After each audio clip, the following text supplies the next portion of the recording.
And joining me now to unpack the budget is Franco Terrazzano, Federal Director with the Canadian Taxpayers Federation. That's a lot of F's there. Hello, Franco. How are you doing today? Hey, I'm doing great. Thanks so much for having me on. Yes, excellent. Well, we always love having you guys on after we analyze the budget, because you always seem to really take a keen interest in making sure that Canadian taxpayers are defended. So let's look at some of these numbers. So let's start overall. What was your overall impression of this budget? Not going to sugarcoat it for you. It wasn't good for taxpayers, that's for sure. Okay, what we're seeing in this budget for taxpayers is big deficits forever, higher taxes, and more debt onto the backs of Canadians' kids and grandkids. Folks, do you hear that in your ear right now? That's the sound of a baby crying, because if she's born today, she's already on the hook for about $30,000 in federal government debt. But look, the problem that we're really seeing here is higher taxes that will impact everyday Canadians. We're seeing absolutely zero plan to balance the budget. And before the budget was released, the finance minister was claiming that there was going to be fiscal restraint, but we are not seeing any savings in this budget.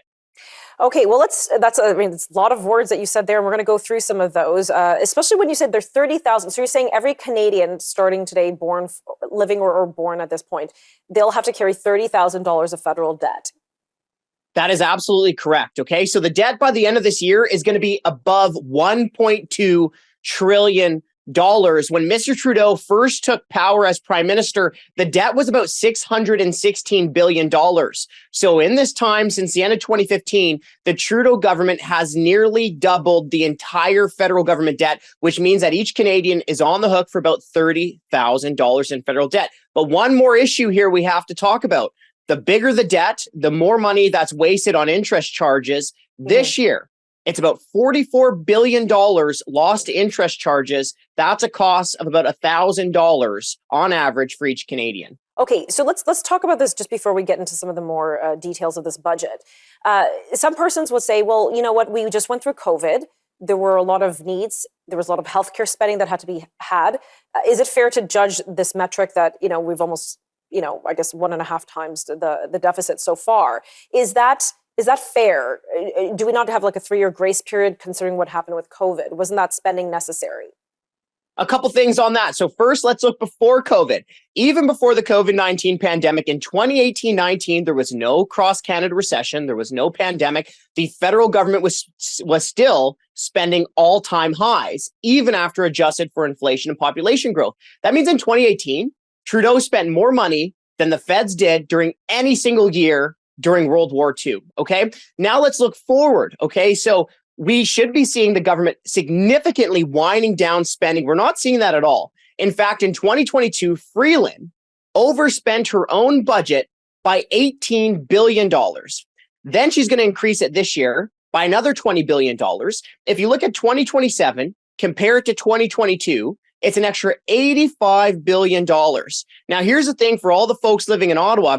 If you increase spending by $85 billion in a handful of years, you're not saving money, you're spending like crazy.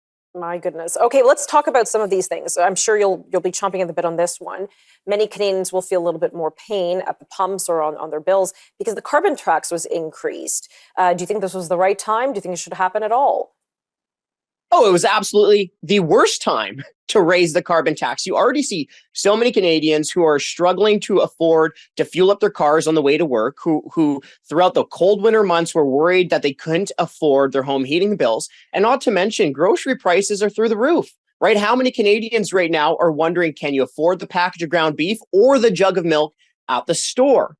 Now, the Parliamentary Budget Officer, that's the government's own nonpartisan independent budget watchdog, the PBO, is very clear that the carbon tax will cost the average family up to $710 this year, even after rebates. So that's a couple weeks of groceries for a family, but it's being taxed away. Now, with new programs like dental care expansion, would that help families, do you think? Those who can't afford dental care, now they'll have it seemingly pro bono through taxpayers? We have about 40 seconds. Well, let me lump in then another thing that's coming out as well, the GST rebate. Now, the problem with both of these is that you're not finding savings anywhere else in the budget. You're not seeing any type of priority. So essentially what we've seen the Trudeau government do when it comes to affordability is total your car, give you a bike that's 2 sizes too small, then sit back and wait for a thank you. But hold on a second. Instead of taking more money out of people's left pocket and sprinkling some of the money back into your right pocket, the government should just be cutting taxes across the board. It's not doing that. It's actually raising taxes.